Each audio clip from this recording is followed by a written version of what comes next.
Well, we're so thankful to have you drop in on us today for part 22 of Mystery of the Serpent Seed. What and who made all these megalithic structures? That's what we're going to be talking about, is the megalithic structures. We hope you'll hang in there with us to the end. Hope you get a lot out of it. And hope you will come back again sometime. Well, all of the coming photos in this one are pictures of megalithic structures or puzzle-like structures that's been found at ancient sites all over the world. And this picture on the left is at woman in Peru. You can see by the people how large the stone there is and the others. Then the building on the right is at Baalbek in Lebanon. It has some of the largest stones in the world, and some of the largest stones in the world have been quarried near this place. And this is at Abu Simbel in Egypt. Look how large these statues are. Why did they make these statues so large? I mean, who really needed statues that large? There had to be a reason. And this left picture is in Cusco, Peru.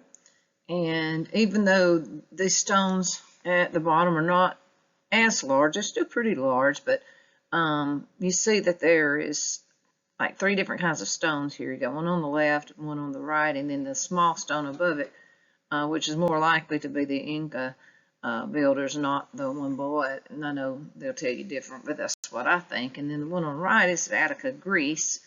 And you can tell just by looking at those stones are huge. And you wonder why and who built these large stones. Now, these are huge megalithic rocks. I'll get it out in a minute.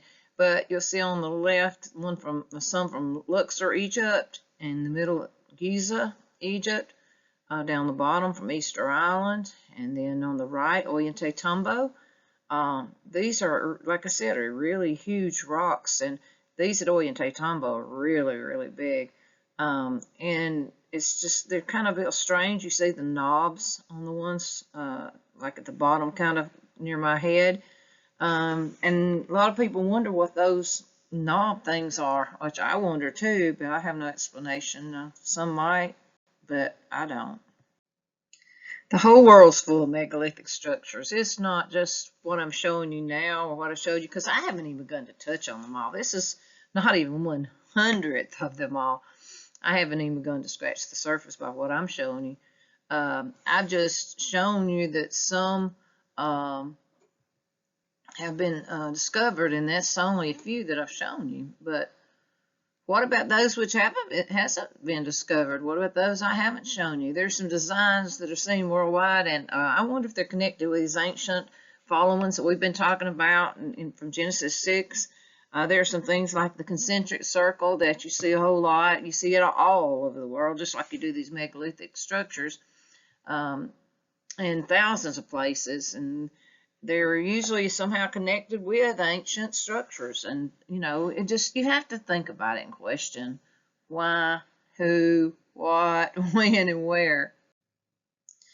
Okay, we mentioned the concentric circles. Let's deal with something that still involves the megalithic structures, and they're seen on them, as you see here, and they're also seen on a smaller scale, and sometimes they're even found as drawings on rocks and stuff, like the middle one here. And that is the spiral or the concentric circles.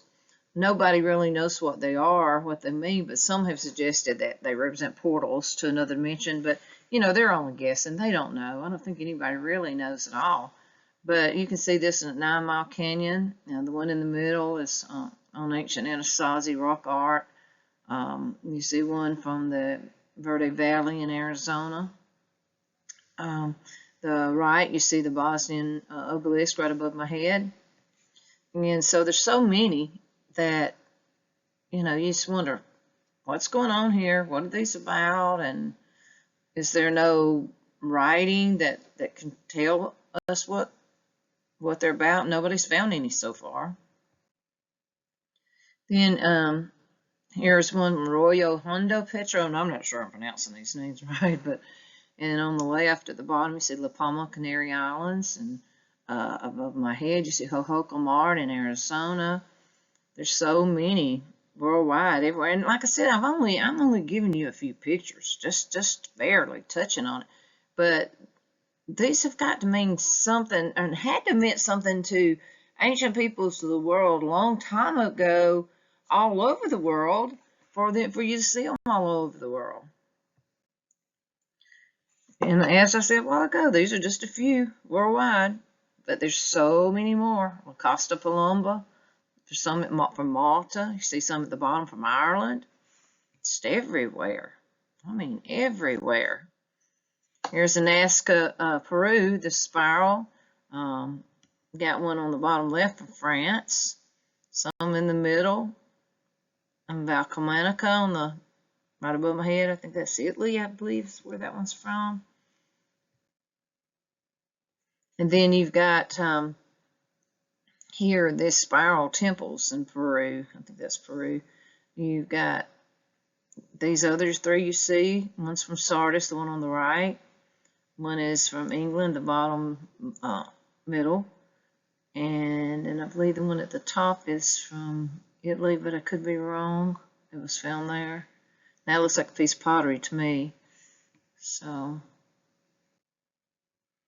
okay, and then there's another from Valcamonica, Italy. You got the one in the middle from Ireland.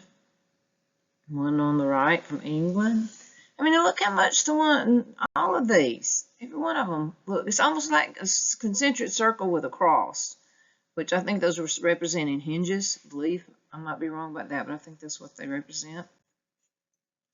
Now, let's talk about 2 Kings, chapter 18, verse 4. It says, he removed the high places, and that word is Bama, and broke the images and cut down the groves, and broke in pieces the brazen serpent, or copper serpent, that Moses had made. For unto those days the children of Israel did burn incense to it, and he called it nachash.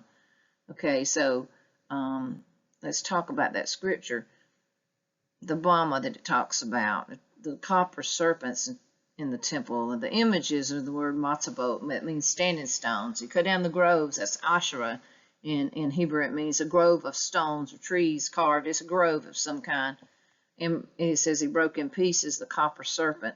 The children of Israel had begun to worship this copper serpent. God only told Moses to do it to save their lives because they were being bit by serpents and dying. And so God told him to put this copper serpent on the pole where they could look at it and they would live. And well, they ended up making an idol out of it. Humans tend to do that. I don't know why, but they do. Okay, let's look at some of these pyramids, it's called, but don't they look like little mountains? I think they do, and I believe this is where the idea for these pyramids came from, is because in ancient times they like to worship their gods and goddesses on mountains, and when you don't have a mountain, you live in a flat plain, you've got to do something, so they built up these pyramids. And these pyramids here not only are pyramids, but they also have standing stones on them. Or memorial stones or pillars, whatever you want to call them. But there's one on the left is from Mexico, and the one on the right is from Indonesia. And then you have Teotihuacan there in Mexico on the left, and then they have the Tikal Temple Gate Mala on the right. And there's at the top of this Mala Temple or Tikal Temple, there's like standing stones on it. I can't see Teotihuacan that good from the distance, but it is a pyramid. It is like a mountain. So I think that is interesting. Okay, and then you have Uxmal, Mexico. This one, it looks really like a hill or a mountain, but yet you've also got these other stones that are on it that I would see and understand as a mixture of standing stones and a mountain. Then you have the one on the left. It's found in Japan. It was found underwater. Then the one on the right now is definitely a standing stone. It's at Tiwanaku, Brazil.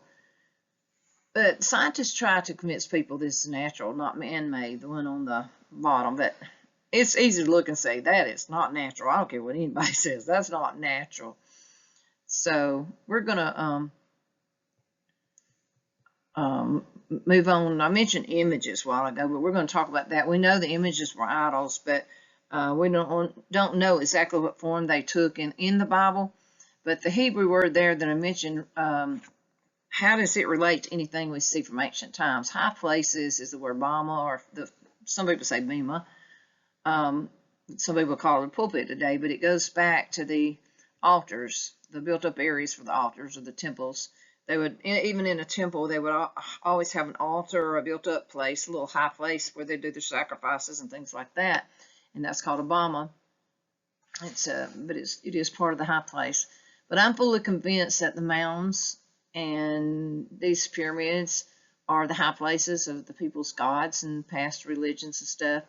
But the word for images, as I mentioned, is the word matsebak. It means pillars, something stationed like a standing column or memorial stone, and a standing image.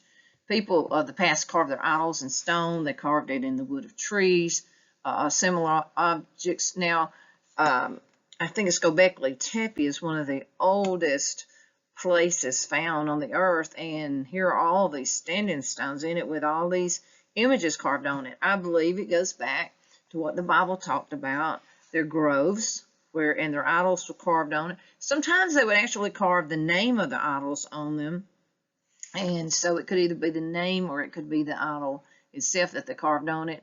And they had serpent gods, they had animal gods of all kinds. You see them on stone effigies today all over the world, not just in one place or the other, not just Göbekli Tepe.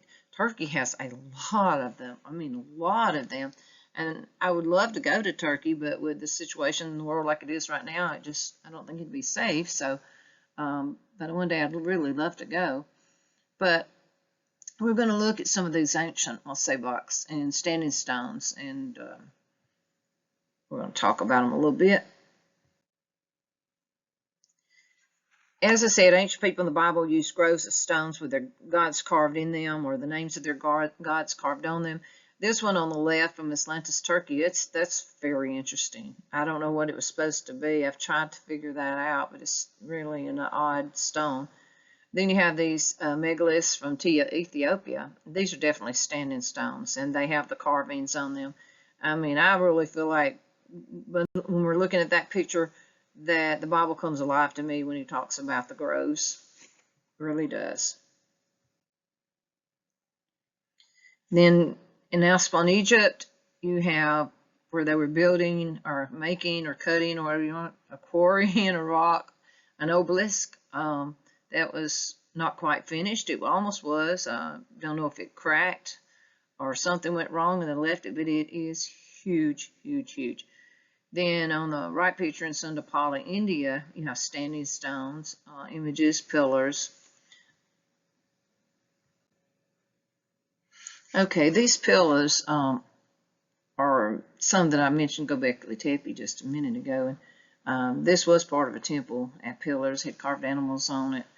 Then you've got the one in Scotland. It looks a lot like Stonehenge here, but it's their Mitzbeach memorials. What were they memorials of?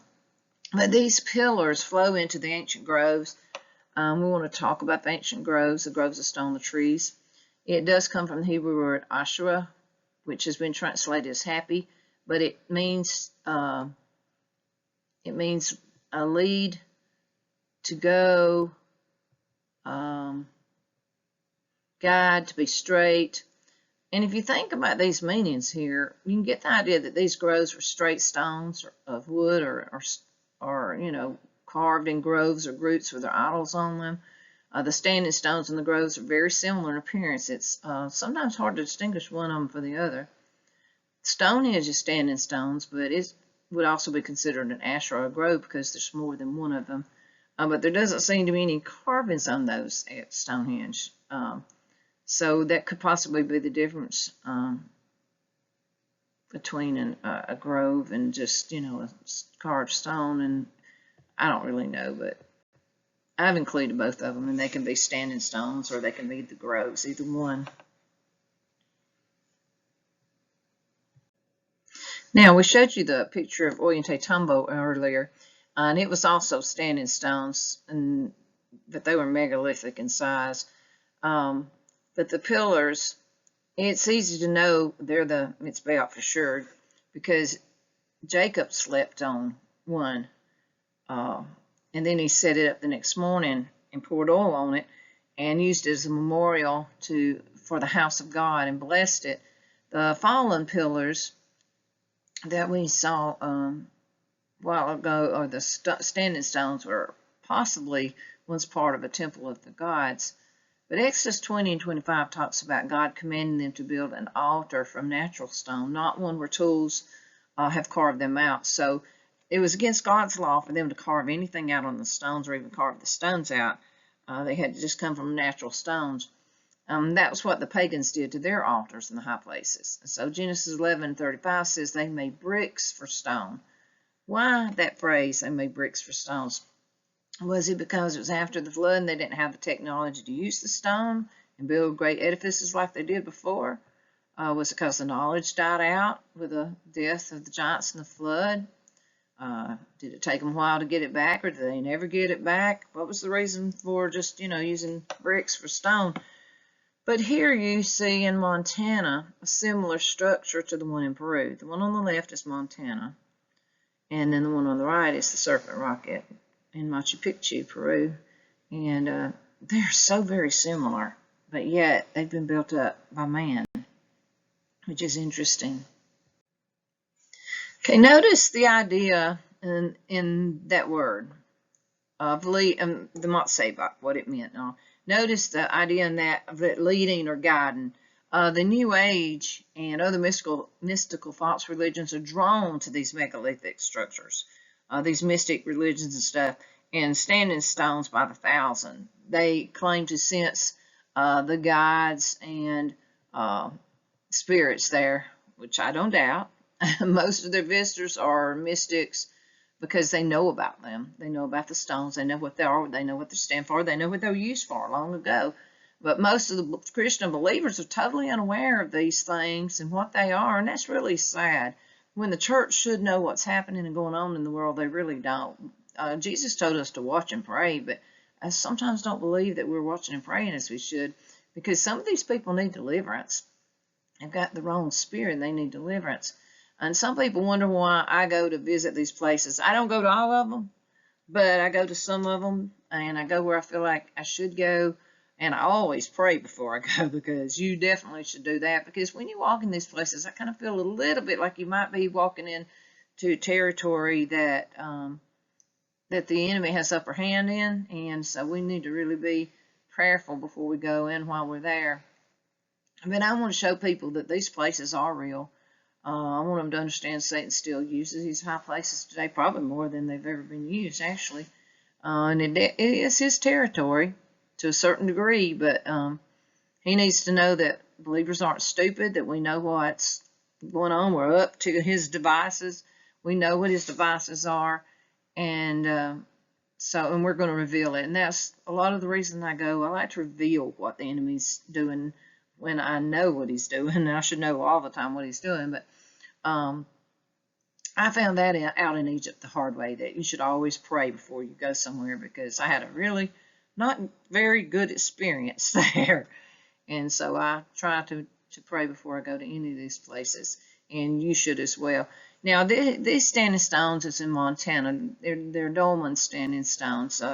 Dolmen is one standing stones that's had rocks placed on top. The one on the right is a Maya pyramid in Mukna Cave in Belize.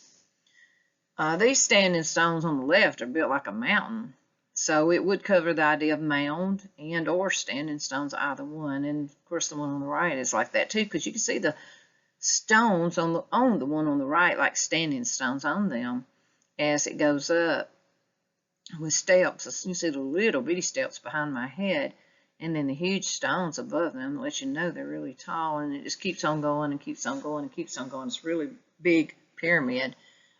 Why would anyone in the past build such structures as these huge structures? I mean, what would be the use or the purpose for them, unless it was some kind of, religious thing? Had to be, because, don't know what else they could have been. Now, this is statues at Easter Island, the Moai statues. But if you remember Jacob in the Bible, and different men in the Bible, how they cut covenant. The Bible talks about cutting covenant. Jacob cut covenant with his father-in-law Laban. And they heaped up stones as a witness to the covenant that they had made with one another. You have many heaped up stones in Israel today. I know I've been 6 times, but Israel's not the only place where you see heaped up stones. Every country of the world has them. This goes back to ancient times and the cutting of covenant. That's what I believe it goes back to. But God talks about Israel cutting a covenant of death with idols. The rolled up stones and spiral stones and heaped up stones have to do with covenant. And when you see rolled up stones, spiral stones, heaped up stones, you also a lot of times, the Bible will use the word Gilgal or Gal in Hebrew, and it means a circle or a circle of stones or rolled up or something that rolls or a circle. But many or most of these stones have to do with cutting covenant, many with idols. And that in the Bible tells us that's a covenant of death. When you make a covenant with an idol, you've made a covenant with death. And of course, that's because we know who the idols really were. They were the fallen ones. And so when you cut a covenant with an idol, you're actually cutting a covenant with death. But some of them are graves. And but even then you've got worship of beings connected with all of them. So let's go to the next one here. Most of the giant bones found in the world have been seen at a lot of these structures. There's a few more interesting things as well that I want to talk about that are connected with these megalithic structures.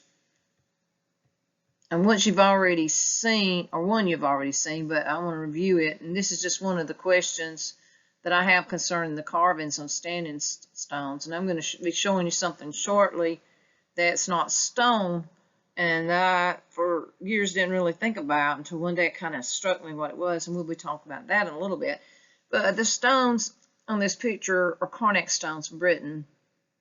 And like I've got written on this thing, if people just read the Bible, all these megalithic structures would make a lot of sense.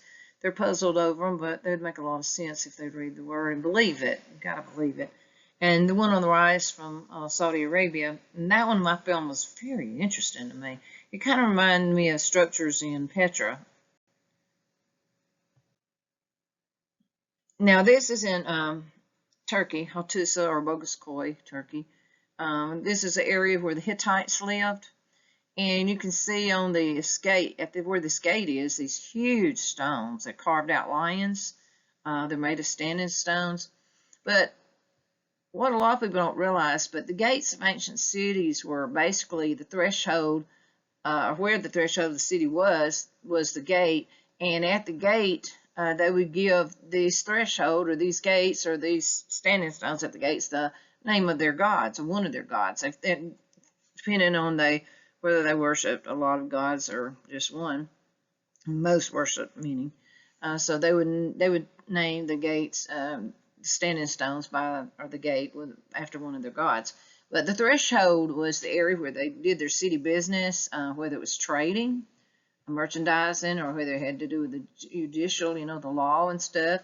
If they were cutting a covenant, they would do it there at the threshold of the city or the threshold of a house.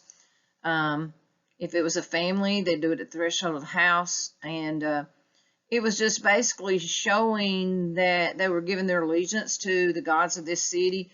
And if it was done at a house, they were showing their allegiance to whatever God was used when they cut this covenant or they sacrificed this sacrifice. And so this is why you see these like this on the standing stones at the entrance to the city. Now, the phallic symbol's been used the world over as a symbol of fertility, of male dominance, and I could go on and on with that. But the obelisk represents the phallus, and the standing stones, I believe that's what they represent as well. But you have a stone, like a obelisk that has fallen here in Aksum, Ethiopia, and it has been said that it was the largest cut standing stone in the world. And the way it was carved, it was beautiful, really. But it fell just, I don't know how long it's been, but a few years ago maybe. And then you've got a stone on the right, which I believe is no different. And you can see in that left picture all the obelisks and the difference. You see like 4 of them. But the one on the right, Aborlimno, it's a serpent stone, and it's near a building with upright stones on top of it. You can see the serpent. And I tried to figure out what that center thing is, and it really looked like wheels. But it's kind of odd in appearance. It reminded me of the, if I can think of what they're called, I'll go back to the Segway. The kids stand on it, or people stand on it, and the wheels, they turn and they ride it.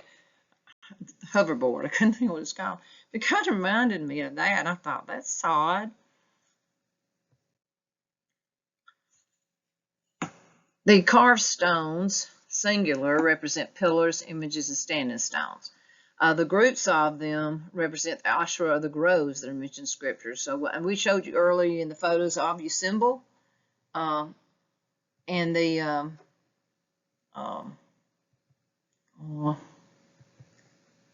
the huge statues, the colossal columns that was down through there. You got a really good example of what a standing stone is there, which I'm sure by now, if you've listened to me much, you know what it is anyway. But this is at Jeju Stone Park, these ancient carved stones, and they're bigger than they look. They look like little things, but they're bigger than they look. And Stonehenge. Everybody usually recognizes Stonehenge when they see it. I thought this is a beautiful picture of Stonehenge. It's interesting to note these structures are all oriented toward the sun or toward certain planets. They align with them. How did the people of ancient times do this before they had satellites, and telescopes, and planes, and drones, and do it so perfectly? I mean, you know, you've got to ask that question. If you don't ask that question, you're just not thinking. But to the Christians here, why did the Druids, the witches, and the New Agers flock to these places? If people believe what God said, what's happening here would all make sense to people. Yet they're going to believe everything but the Bible. They say the Bible's too fantastic, but I'm telling you, some of what they believe is way more unbelievable than the Bible is. And the thing is, the Bible's proved itself over and over again. People just don't want to believe. And, you know, I think that's really sad. But we can't leave out the mystic of the mystics, it says, the most popular standing stones in the world.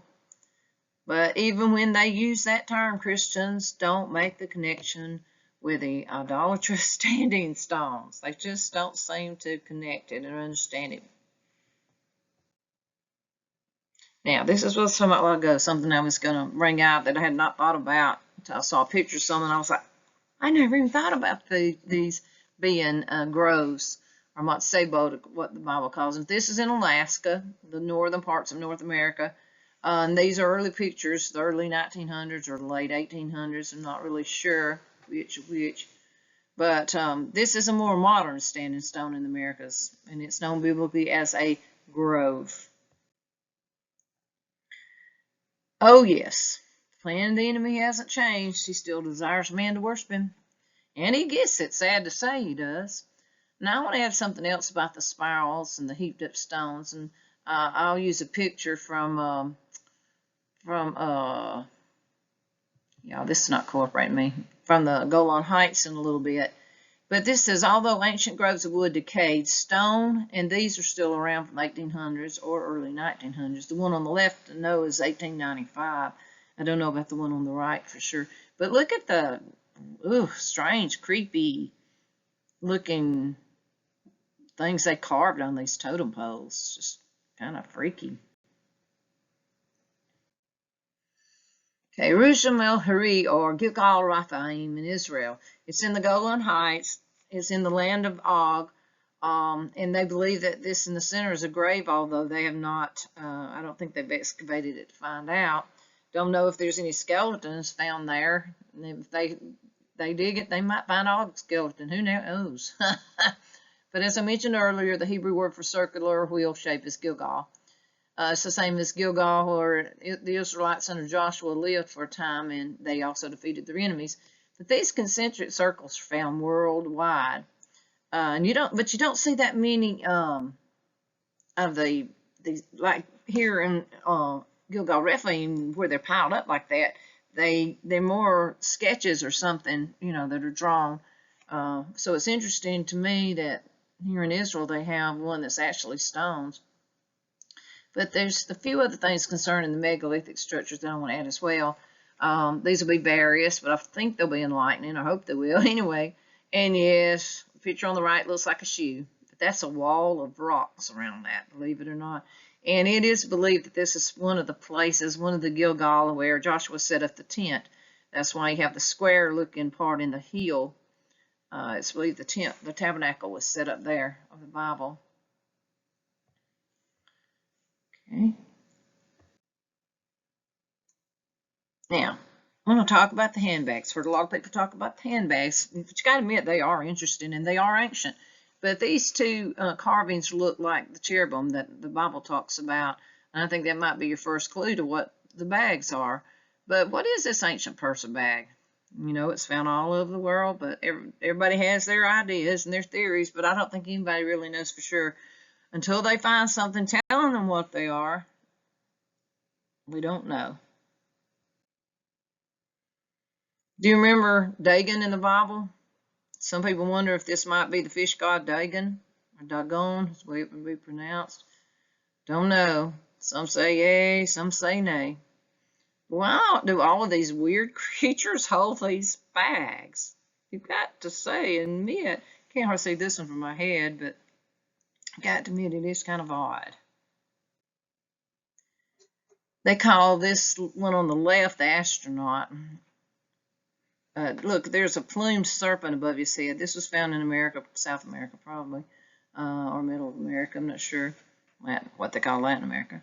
The one in the middle was found in Mesopotamia.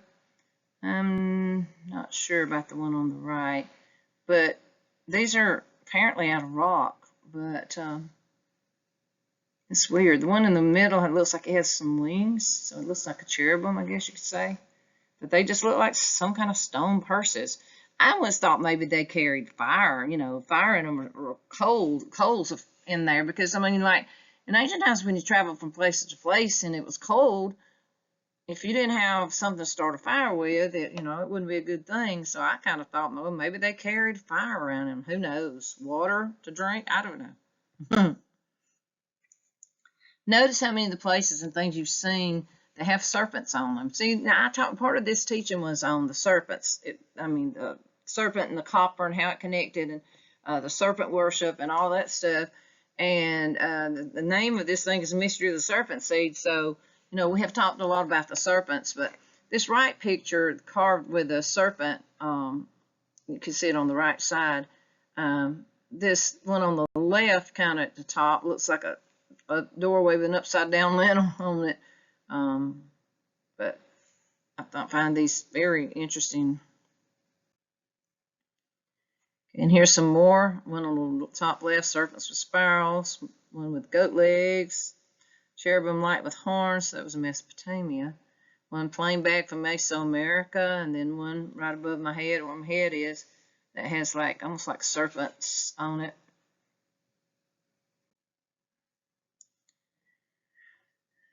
Now, this is in Italy, and this is a different subject than the bags. I'm just bringing out some unusual things that are ancient to think about, that we don't know what they are, but I think they're all connected somehow. But this, when you see the doorways, the shape of these doorways here on this city in Italy, but there's a lot of unusual things, unusual structures, unusual things. As we go through this teaching, I'm going to bring out, there's the clamps, there's walls, there's giant steps, there's the Nazca lines, doors so different than what we would know now, that's all over the world, the shape of the doors, where they're smaller at the top and larger at the bottom. This is all over the world. It's not one country, it's everywhere. And when we have people in science and geologists and things like that who say, people didn't travel in ships back then, they weren't smart enough to do that, blah blah blah. You got to ask yourself, do you even know what you're talking about when you see this stuff all over the world? These ideas went back and forth some way, somehow. They either got in boats and came here, or they were smarter than we are and already had planes, one or the other. But somehow or another, these cultures shared the same ideas. How did they share the same ideas if they couldn't go from one part of the world to the other? I get so tired of hearing that because I think it's really kind of stupid. When you see all this stuff that's the same, it had to be from shared ideas. Maybe one day I find out I'm wrong, but right now I don't believe I am. This is Machu Picchu. Can you see those little hidden doors beside the steps? Those doorways are found the world over. Here's some in Ollantaytambo. Look at the doors. Giza, Egypt. Look at the door. Why Egypt, Malay, and Peru, amongst other places of the world, have openings in this shape? It's worldwide. What does it mean? On top of that, look at how large these stones are. Look at that one at Ollantaytambo. Gosh, they're huge. And look at this. These mega stone balls of Costa Rica. Those are found in quite a few places. There has to be a reason someone would make these huge structures like this. And on the top of the hill, a hill almost looks like a mound to me. It's probably a mountain, but it looks almost like a mound. I haven't been there, so I don't really know. Borrowed the photos, fair use,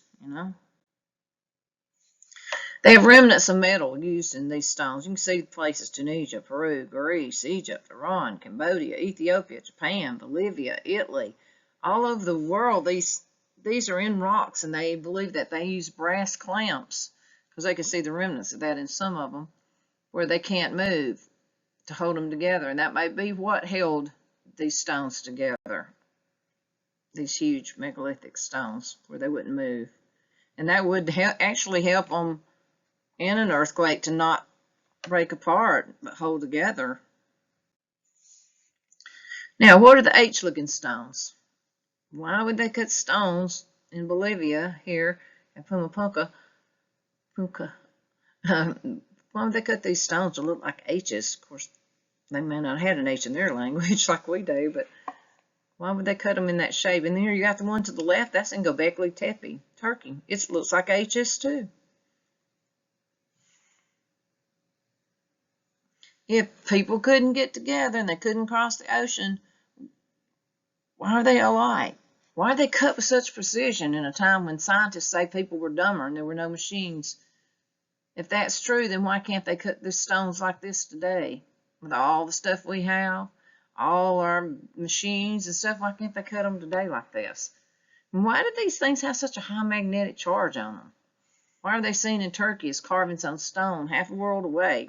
I ask these questions. I'm a question asker. That's how I learn, though, asking questions. Because when I ask a question, then I want to know the answer, and so I go digging for it. I may never find it, but I do go looking. And look at these. This is Pumapunka 2 in Brazil. They have extremely straight sides. They're polished. They have, and in this streak, this cutout, this line, there are little bitty tiny drilled holes. That is andesite, to my understanding. Granite or andesite, I believe it's andesite. How could you drill? I don't even think I could drill with my drill into that today. But who made these? How did they make them? Why did they make them? Why did they give off such a high magnetic charge?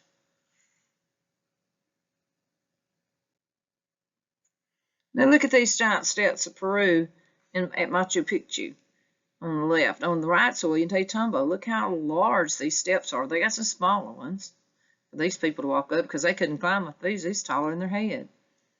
Why did they make things like that? Well, I've heard that they said they made them as terraces to grow crops on. Yeah, that's possible, I guess, but I don't really buy it. I'm sorry, I just don't. Here's more terraces at Pisac, Peru.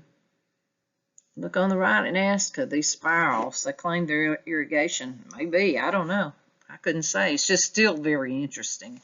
I think I really can't help believe all this stuff I'm bringing to you ties in together somehow. And I believe it goes back. I honestly believe it goes back to Genesis 6. Could be wrong. That's just my thinking. And I can think whatever I want to. Right now, I'm living in America, and we got the freedom to think and to speak what we think. And one day I may not have. While I still got it, I'm going to speak it. And if somebody thinks I'm stupid, let them think it. I've been thought like that all my life, so it's nothing to me. I'm used to it. Machu Picchu's megalithic builders. And who else? Small steps, large steps. You see them side by side. Small stones, large stones, side by side. Strange door shapes found here and all over the world. Strange, just strange altogether, my opinion. I don't understand any of it hardly. Ancient moray, more large steps with smaller steps. The Nazca lines, here you see a monkey with a spiral tail. And I wonder about ancient moray. They call moray there. You know, it's amazing to me because moray sounds very similar to Amuro in the Bible, the name for the ancient Amorites of the Bible. There's several places the world over that sounds very similar to the word Amuro. Which was the name of the ancient Amorites, and it kind of makes you wonder if there's not something here. Maybe they went somewhere else. Maybe after the flood that they, or before the flood even, that they went somewhere else and somehow made it to there. You know, as the old saying goes, truth is stranger than fiction sometimes, so there may be some truth in that. There's a spider of the Nazca lines. There's a bird of the Nazca lines. Some of these lines look like runways to me, but they say they're not. Who knows? This one they call him the astronaut. That's at the Nazca lines. There's the condor at the Nazca lines. There have been some new Nazca lines discovered recently. I heard they don't know who made them. They don't know for what purpose. They don't know how they did them so perfectly so long ago when people weren't so smart and didn't have planes and all that. Pooh, hogwash. I can look at this stuff and tell that they was smarter than people give them credit for. Some people call it fallen angel technology. I don't know, but we do know Satan's the prince of the power of the air, so maybe Satan technology, who knows? May not be. I mean, I don't know. I'm just saying here, you know, I think it correlates with the scriptures somehow, some way. I believe that. This is supposed to be Area 51. Now, why would they have something that looked like a Star of David or a hexagram at Area 51? If that's what it is, it looks like it to me. We talked way back at the beginning of this about the sons of not being giants, and I'm fixing to show you something. It's not giants, but some people believe that they may still be the Anakim because the word Anak has something to do with the neck. Some have interpreted as long neck, but all I could find was like neck, necklace, something like that. So I'm not really sure that that's what that means, but this is unusual. And as I mentioned, some skulls have been found. People believe they were cradle boarded, but we know that there has been a few found. Like one, there was a baby that was still a fetus like that. So I mean, you explain that one. You know, they missing the parietal plate. The foramen magnus sits further back. There's just many different things that are unusual, not normal, and you can't even explain it by cradle boarding. And there's pictures and skulls and drawings found all over the world with these unusual, unhuman head shapes. And you got to ask the question: who were they? What were they? Will they come back even? I mean, will we see them again? Why would people want to copy something that looks like that? It don't even look normal. It don't even look right. It looks actually creepy to me.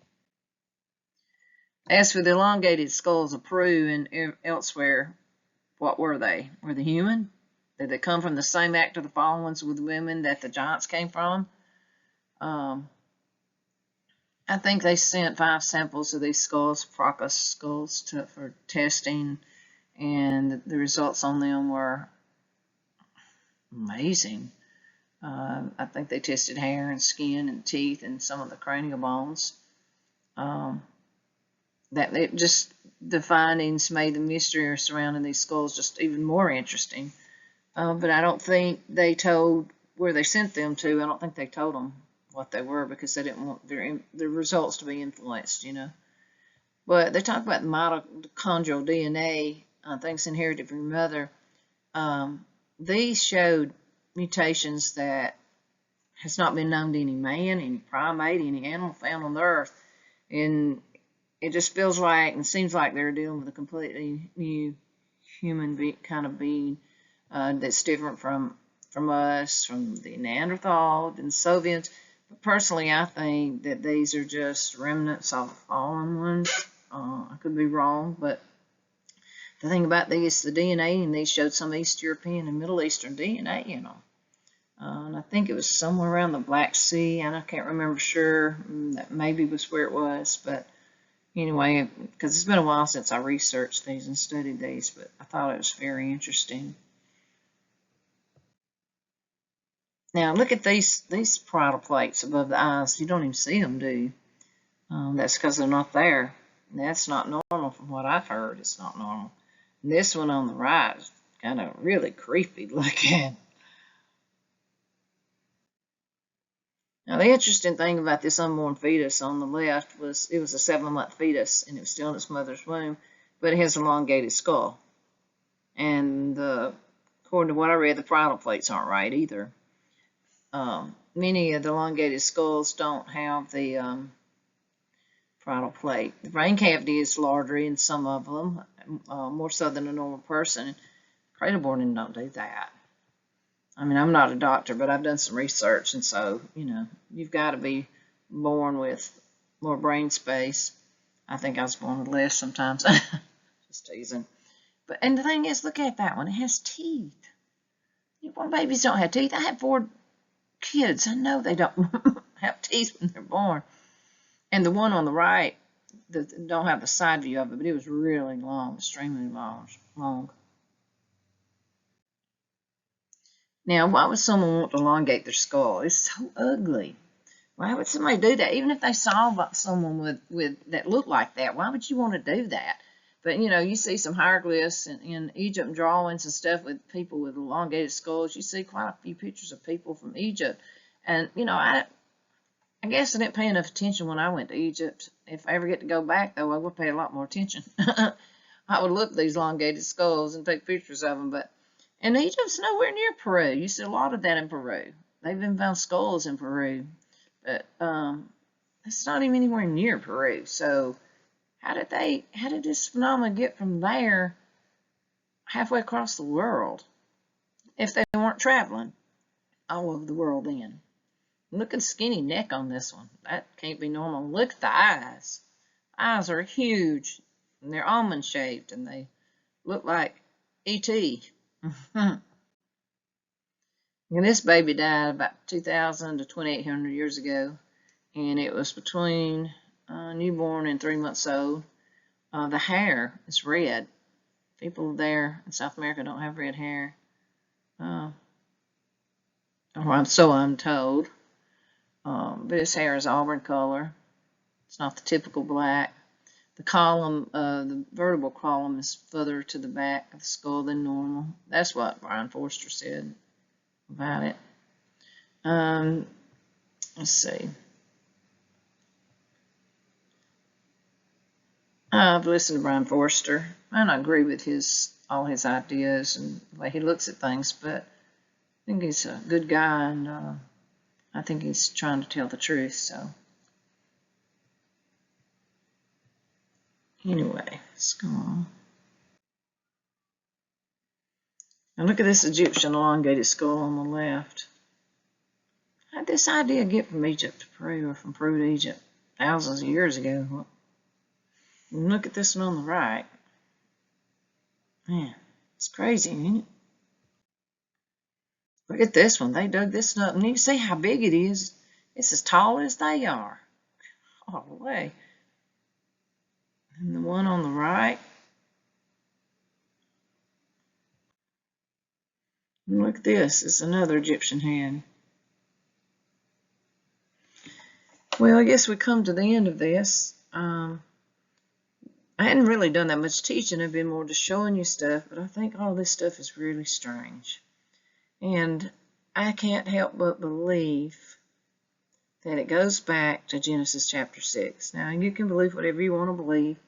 This is just what I'm showing and what I'm letting letting people think about it. I want you to think about some stuff. I want you to question and ask yourself questions. And, you know, let's try to get to the root of all of this. And I want truth. I don't want lies. I want truth. And I enjoy doing this. I enjoy going to mounds and stuff, just thinking about it and connecting things, because sometimes things will connect, sometimes they never do. But maybe they eventually will before we leave here. So anyway, I thank you for watching, and if you have hung in there to the end, thank you for that. But we'll see you next time, and hope you'll come back again. Bye-bye.